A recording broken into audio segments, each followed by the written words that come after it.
یار وہ ساعت آنے والی ہے، اترتے چاند ڈھلتے چاندنی جو ہو سکے کر لے، اندھیرا پاک آتا ہے یہ 2 دن کی اجالی ہے۔ عمر دراز مانگ کے لائی تھی 4 دن، 2 آرزو میں کٹ گئے 2 انتظار۔ کون کہتا ہے کہ مومن مر گیا، قید سے چھوٹا وہ اپنے گھر گیا۔ قرآن مجید میں پروردگار عالم بڑے ہی فصیح و بلیغ انداز میں ارشاد فرماتا ہے کل نفس ذائقۃ الموت، ہر نفس کو، ہر جاندار چیز کو موت کا مزہ چکھنا ہے۔ پوری دنیا میں جتنے بھی مذہب، مکتبہ فکر، مسلک اور مشرف کے لوگ ہیں جو اسلام سے تعلق رکھتے ہو یا نہ رکھتے ہو، پوری دنیا کا آپ جائزہ لے لیجیے، پوری دنیا میں مغرب میں، مشرق میں، شمال میں، جنوب میں، ہر معاملے میں، ہر مسئلے میں، کھانے میں، پینے میں، اٹھنے بیٹھنے میں، سونے میں، جاگنے میں، اپنی زندگی کے ایام اور روز، شب و روز گزارنے میں، سب میں اختلاف ہے۔ کسی کو کچھ پسند ہے تو کسی کو کچھ پسند ہے، لیکن پوری دنیا میں ایک ایسی چیز ہے جس میں کسی کو بھی رائی کے دانے کے برابر، بال کے برابر اختلاف کی گنجائش ہی نہیں ہے۔ آخر وہ کون سی چیز ہے جس میں کسی کو اختلاف کی گنجائش نہیں ہے؟ رب کریم نے ساری کائنات کو وجود بخشا، سارے عالم کو اس نے پیدا فرمایا۔ آغاز آفرینش سے لے کے اب تک، اور اب سے لے کے قیامت کی صبح تک میرے رب نے جتنی چیزیں دنیا میں پیدا فرمائی، اس کی پیدا کی ہوئی چیزوں میں بھی لوگوں نے اختلاف پیدا کر دیا۔ نماز میں اختلاف، روزے میں اختلاف، زکوٰۃ میں اختلاف، فطرے میں اختلاف، قربانی میں اختلاف، اجتہاد میں اختلاف، حج میں اختلاف، یعنی تمام چیزوں میں آپ کو اختلاف مل جائے گا، مگر قرآن مجید میں اللہ تبارک و تعالیٰ نے ایک ایسا قانون بنایا، ایک ایسا فیصلہ سنایا پوری دنیا کے لوگوں کو، اس میں کسی کو بھی اختلاف کرنے کی گنجائش نہیں ہے۔ آپ اس چیز کے بارے میں قرآن مجید سے پوچھیں گے، مولا کے مقدس کلام بتا، رب نے جو چیز پیدا فرمائی ہے جس میں کسی کو اختلاف کی بال کے برابر بھی گنجائش نہیں ہے، وہ چیز کون سی ہے؟ تو قرآن مجید جواب دیتا ہے کل نفس ذائقۃ الموت، ہر نفس کو، ہر جاندار چیز کو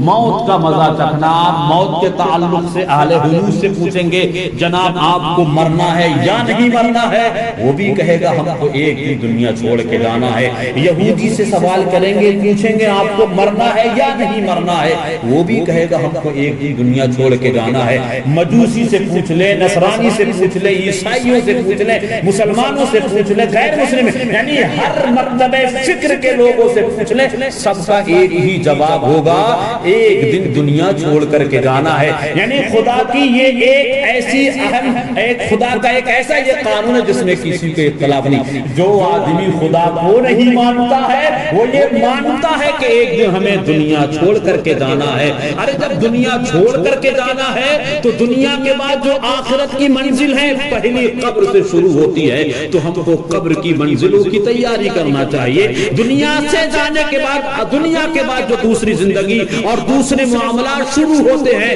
ان کو ہمیں فائنلی کمپلیٹ، بڑھیا سے بڑھیا، بہترین طریقے سے اس کی تیاری کرنا چاہیے۔ آپ صحابہ کی زندگی اٹھائیں گے تو پتہ چلے گا، جب کسی کا مدینہ شریف میں انتقال ہو جاتا تھا تو حضرت عثمان غنی رضی اللہ تبارک و تعالی عنہ قبرستان میں جب تشریف لے جاتے تھے اتنا روتے تھے، جبکہ وہ عثمان غنی، وہ ابو بکر اور عمر فاروق اور مولائے کائنات جن کو میرے نبی نے چلتا پھرتا کہا، جس کو چلتا پھرتا جنتی دیکھنا ہو ابو بکر کو دیکھ لیں، عمر کو دیکھ لیں، عثمان کو دیکھ لیں، حضرت علی کو دیکھ لیں، یعنی ایک ہی مجلس میں 10 صحابہ کو میرے آقا نے نام لے لے کے فرمایا تھا، ابو بکر جنتی، عمر جنتی، عثمان جنتی، علی جنتی، طلحہ جنتی، زبیر جنتی، اس طریقے کے 10 صحابہ کا نام لے کر کے حضور نے فرمایا کہ یہ چلتے پھرتے جنتی ہیں۔ ارے جس کو حضور نے جنت کی بشارت دے دی ہو، جنت کا سرٹیفکیٹ دے دیا ہو، ان کو تو اللہ تبارک و تعالیٰ کے فضل و کرم سے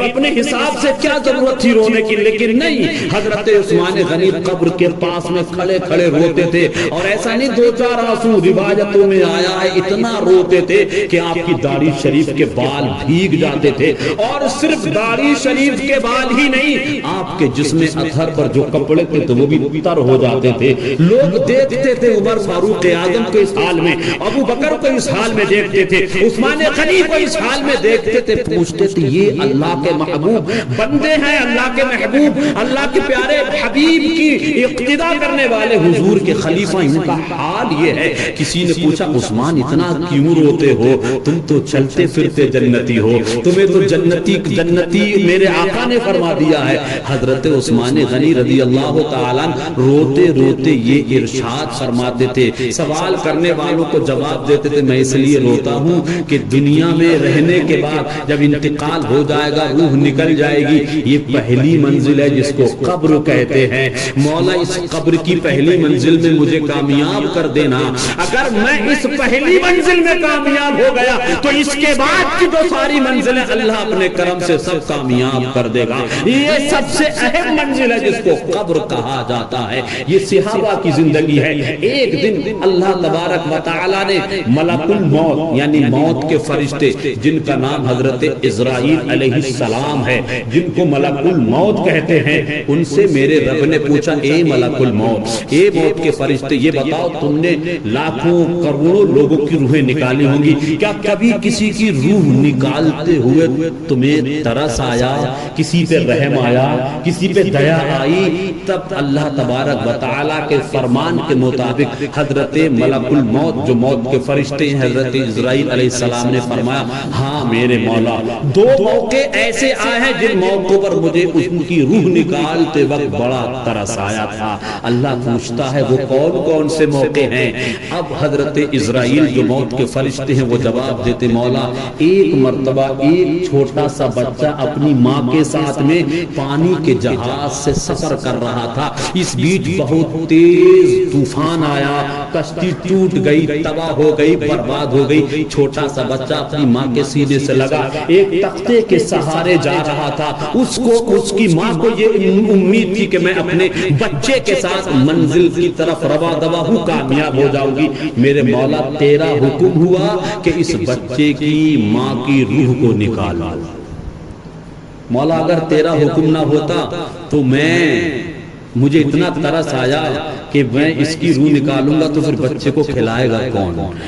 بچے کی پرورش کون کرے گا، بچے کے پالنے کا انتظام کہاں سے ہوگا؟ مگر کیا کہوں مولا، حکم تیرا تھا، ارشاد تیرا تھا، روح نکالنے کی ذمہ داری تو نے مجھے سونپ رکھی تھی، اس لیے میں نے تیرے حکم کی تعمیل کرتے ہوئے تیرے حکم کو بجا لایا، اور میں نے اس وقت میں اس چھوٹے سے بچے جو کہ بچہ دودھ پیتا تھا اس کی ماں کی روح نکال لی۔ ماں کا انتقال ہو گیا، ماں کا انتقال ہونے کے بعد اللہ تبارک و تعالیٰ کا کرم دیکھے کہ اسی کشتی کے ایک تختے کو پکڑ کر کے بچہ اللہ کے کرم سے کسی طریقے سے دریا کے پار پہنچ گیا، طوفان سے بچ گیا، بٹ اس کی ماں کا انتقال ہو گیا۔ وہ کہتے ہیں فرشتے موت کے، مولا مجھے اس وقت ترس آیا تھا۔ اللہ پھر پوچھتا ہے اور کب آیا تھا روح نکالتے وقت؟ بولے ایک شخص تھا جس نے اپنے شہر کو جنت کی طرح سجا دیا تھا، یعنی اتنا خوبصورت شہر بنایا تھا کہ دنیا میں اس کی نظروں میں اس کے نزدیک کوئی دوسرا اتنا خوبصورت شہر نہیں تھا۔ مال و زیور سے، روپے پیسے ہیرے جواہرات سے انہوں نے پورے شہر کو مطلب جو ہے سجا کر کے دلہن کی طرح بنا کر کے تیار کر دیا تھا۔ مولا جب اس نے وہ شہر بنایا تھا، محل بنایا تھا، اور جب اس نے اس میں اندر داخل ہونے کا ارادہ کیا، ایک قدم اس کا باہر تھا، ایک قدم اندر تھا، تیرا حکم آ گیا کہ اس کی روح کو نکال لے۔ مولا میں تو سوچ رہا تھا اس نے بڑی محنتیں کی ہیں، بڑی مشقتیں کر کے اپنا محل تیار کیا ہے، شہر کو دلہن کی طرح سجا دھجا کر کے تیار کیا ہے، اسی امید کے ساتھ تو کیا ہے نا کہ مجھے اس میں جانا ہے، اس میں بیٹھنا ہے، شب و روز گزارنا ہے۔ مگر مولا تیرا حکم ہوا اور تیرے حکم کے مطابق میں نے اس کی روح نکال لی، اس کا انتقال ہو گیا۔ بس یہ دو ایسے موقع آئے ہیں جن دو موقعوں پر مجھے مجھے ان کی روحیں نکالتے وقت بڑا ترس آیا۔ میرے رب نے ارشاد فرمایا اے موت کے فرشتے تم نے ان دونوں کو پہچاننے کی کوشش کی یا نہیں کی؟ فرشتہ جواب دیتا مطلب میں سمجھا نہیں میرے مولا۔ میرا رب ارشاد فرماتا ہے تم نے ایک ہی شخص پر 2 بار ترس کھایا ہے، ایک ہی بندے پر 2 بار تمہیں رحم آیا ہے۔ فرشتہ عرض کرتا مولا میں سمجھا نہیں، ایک ہی بندے پر 2 بار کیسے ترس آ گیا؟ بولے وہ جو بچہ اپنی ماں کے سہارے کشتی میں، کشتی طوفان کے ذریعے برباد ہو گئی، لوگ ڈوب گئے، اس کی ماں کی جو روح نکالی تھی اس کی ماں کا انتقال ہو گیا، اور کشتی کے ایک تختے کے سہارے جو بچہ اپنی منزل تک پہنچ گیا، دریا کے کنارے پہنچ گیا، وہ بچہ اور جو شہر کو جنت کی طرح سجا دھجا کر کے تیار کیے ہوئے تھا، اس میں داخل ہونے کی نیت کی تھی، یہ وہی بچہ ہے، اور آج یہ اپنے شہر کو سجا دھجا کر کے تیار ہوا تھا۔ روح ایک ہی ہے، ایک ہی وقت میں تمہیں دونوں لوگوں پہ ترس آیا ہے۔ یہ وہی بچہ ہے جو ایک تختے کے سہارے دریا کے کنارے پہنچا تھا، لیکن دریا کے کنارے پہنچنے کے بعد روپیہ پیسہ ہو گیا، دولت کی فراوانی ہو گئی، جب بہت زیادہ اس کے پاس دولت ہو گئی، اسی دولت کی بنیاد میں اس نے شہر کو دلہن کی طرح سجا دیا ہے۔ یہی بچہ ہے جو آج امیر ہو کر کے، دولت مند ہو کر کے اپنے شہر کو دلہن کی طرح سجایا ہے، اور اس میں داخل ہونے کی کوشش کر رہا ہے۔ یہ کوئی اور نہیں بلکہ یہ شداد ہے، شداد، کیونکہ میں نے اس کو بہت طاقت دی، قوت دی، دولت و ثروت والا بنایا، لیکن فرشتے موت کے سنو اس نے میری نافرمانی کی۔ دولت حاصل کرنے کے بعد یہ مجھے بھول گیا، دن کے اجالے میں کھلم کھلا ڈنڈے کی چوٹ پر میری نافرمانی کرتا تھا، اس لیے جب اس نے میری نافرمانی کی تو تم نے خود فیصلہ کر لیا ہے کہ میں نے کس منزل پر لا کر کے اس کو چھوڑ دیا ہے۔ ایک ہی شخص کی تم نے روح نکالی ہے، ایک ہی شخص پر تم کو 2 بار ترس آیا ہے، اس نے میری نافرمانی کی ہے۔ تو دولت ضرور اس کے اندر تھی، دولت مند ضرور تھا، لیکن نافرمانی کی بنیاد پر یہ تباہ اور برباد ہو گیا۔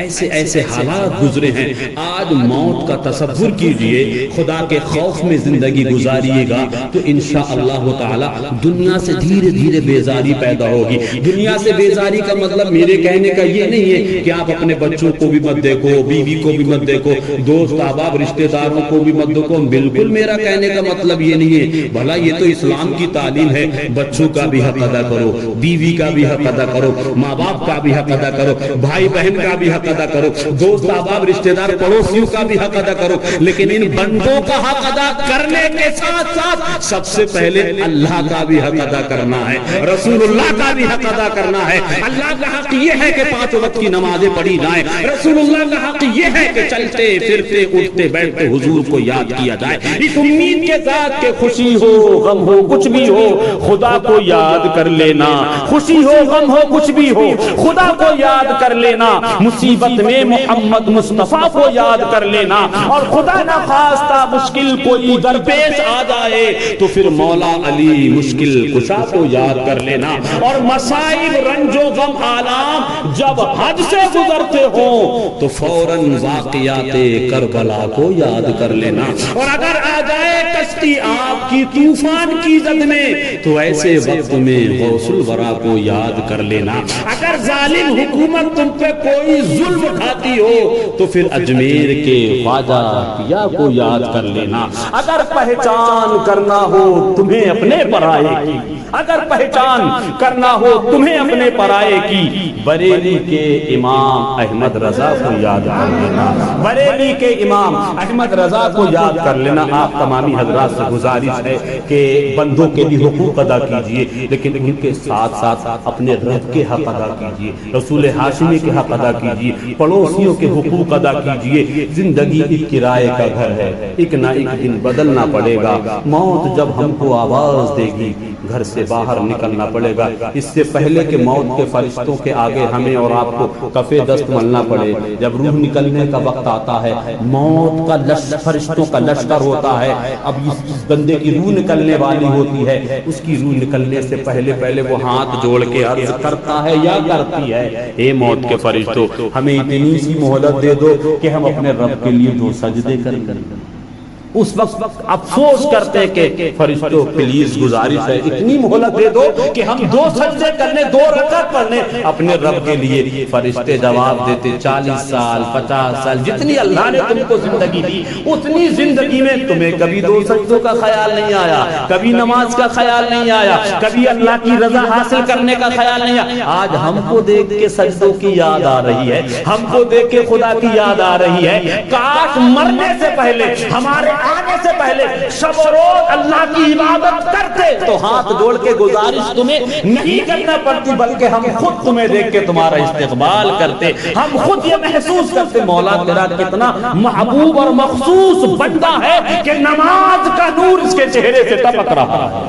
اس لیے گزارش آپ تمامی حضرات سے یہ ہے کہ نمازوں کی عادتیں ڈالیں, نماز کا شوق پیدا کریں, خدا کے خوف میں موت کے تصور میں زندگی گزاریں گے انشاءاللہ تعالی ہماری دنیا اور آخرت بھی بہتر ہوگی. پروردگار عالم کی مقدس بارگاہ میں دعا ہے کہ ہم اور آپ اجتماعی طور پر جس مرحومہ کی روح کو ایصال ثواب کی غرض سے یہاں تشریف رکھے ہوئے ہیں, مولا ہمارے ذکر و اذکار کی برکتوں سے مرحومہ نگینہ صاحبہ کے تمام گناہوں کی بخشش اور مغفرت فرمائے اور ان کو جنت الفردوس میں اعلیٰ سے اعلیٰ مقام نصیب فرمائے. استغفر اللہ ربی من کل ذنب واتوب الیہ. صدق دل سے کلمہ طیبہ پڑھ لیں, اشہد ان لا الہ الا اللہ واشہد ان سیدنا محمدا عبدہ ورسولہ وما علینا الا البلاغ. السلام علیکم ورحمۃ اللہ.